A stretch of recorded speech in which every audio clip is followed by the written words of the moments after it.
delicious 10-cup cookies. Let's see what's cooking, let's get the facts.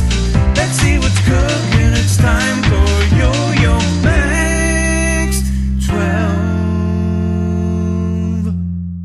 Hello everyone. What makes this recipe cool is that it takes 10 different ingredients, and the measurements are easy because it's 1 cup of each of the ingredients.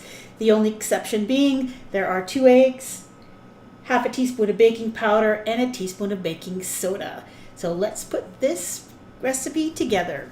You're going to start off with the brown sugar, white sugar, peanut butter, and the butter.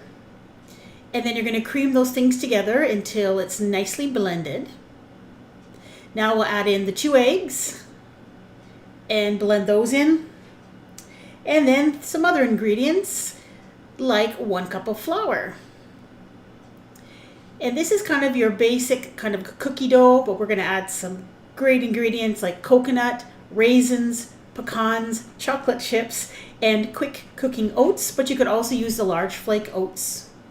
Then give it a good stir to incorporate all those ingredients, and then you're going to put scoops of it on a cookie sheet lined with a silicone mat or one that's been greased, and make sure you leave quite a bit of space between the cookies. I didn't leave quite enough space, as you can see on the screen here. They spread quite a bit, so leave at least 2.5 inches. And here they are out of the oven and cooled, and I just want to show you what these are like. You got crispy on the edges, and they are kind of a chewy cookie, as you'll see here. When I break these apart, you can see they're kind of chewy.